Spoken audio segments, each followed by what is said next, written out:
So the contingency reserve is for those non-maintenance items which we talked about. And overall, we all in this room, including me, need to fund our CRF more and use our CRF more.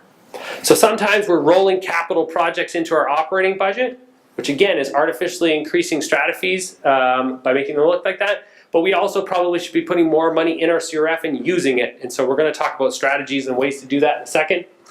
The minimum and maximum contributions to contingency reserve funds.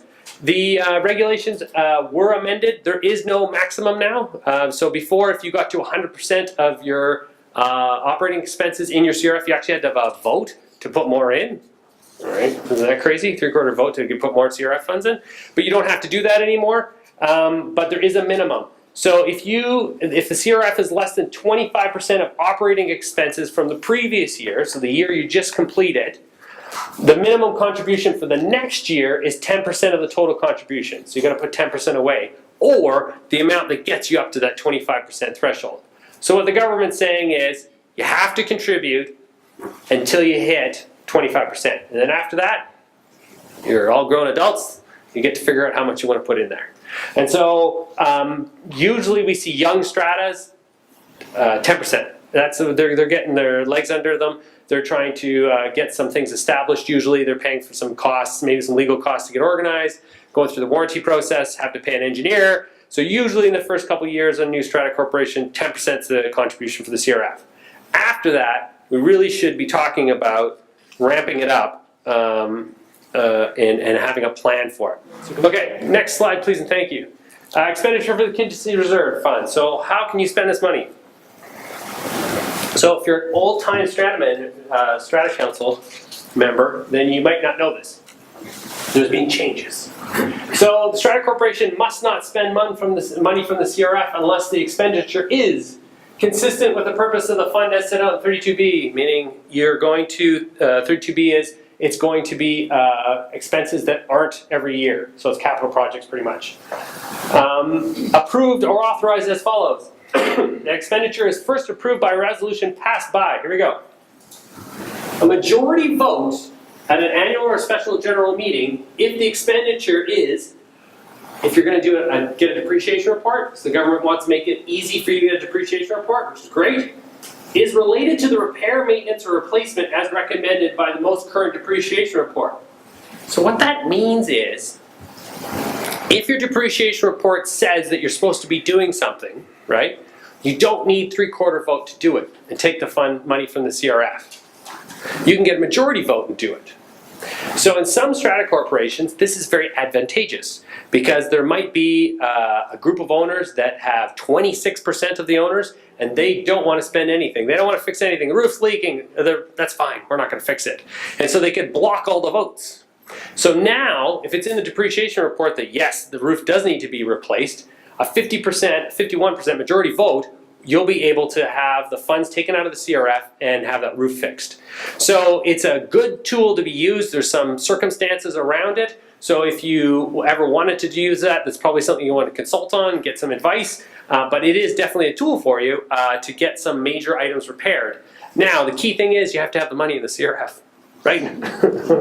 Can't go spend it if you don't have it. Does the money have to be reimbursed to the CRF? Nope. Nope. It's just like a 3/4 special levy that we used to do all the time. Now we can just do it with a majority vote. Now, you do need a 3/4 vote if you want to spend money out of the CRF and it's not in the depreciation report. So if you put in shag carpet last year and then you look at it and you're like, oh my God, what do we do? And you want to change out that carpet and it's not in the depreciation report because it's new carpet, you'd need a 3/4 vote to get the funds from the CRF to do it. So it's really an interesting twist. It's being used, it's being challenged, everything's been fine.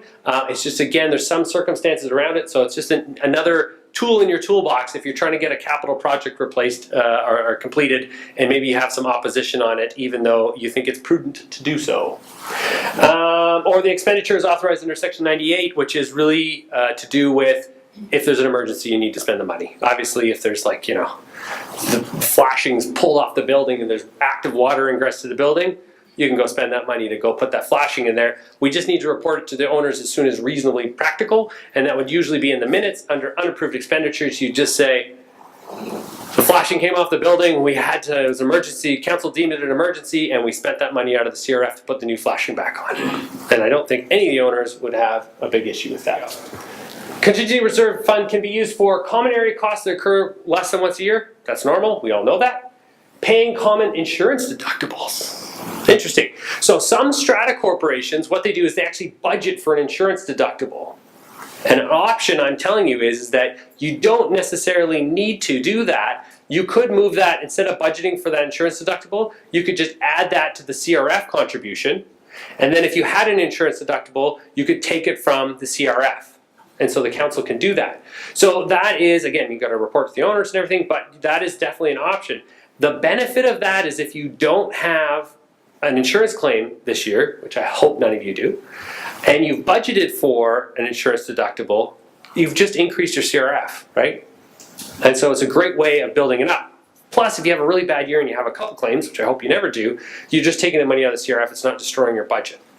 So that's definitely an option that you can look at, and maybe something you want to plan for is, you can go to the owners and say, instead of budgeting for that deductible, we're going to increase the CRF, and then if we have that claim, we're just going to take it out of the CRF. I think that's a great option for many. Emergency repairs we talked about, and loaning to the operating fund. This is a fun one. So you're going to get your insurance. You're an older strata, you've got a decent CRF fund. You don't want to finance your insurance because you don't want to pay for financing. So what you can do is you're allowed to borrow from your CRF and put it into your operating fund, and then temporarily. Now you have to pay it back by the end of the fiscal year. And herein lies the problem.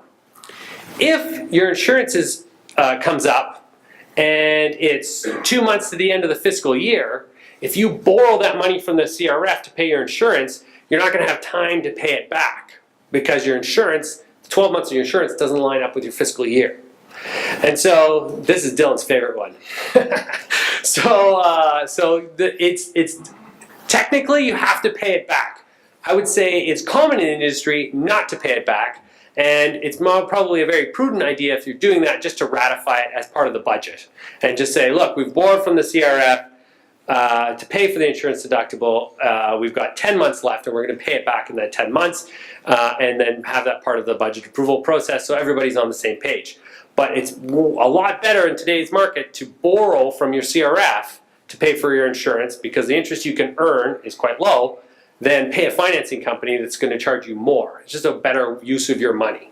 So we would encourage you to do that if it comes up, and the finance department would definitely give you that option. That's right. Yeah, and just a comment on loaning to the operating fund. The guiding principle behind that component that Sean was just talking about was, in a 12-month period, repay the loans. They just don't want to see these loans from the contingency reserve fund that span on and on. So that was the guiding principle about why that's in there.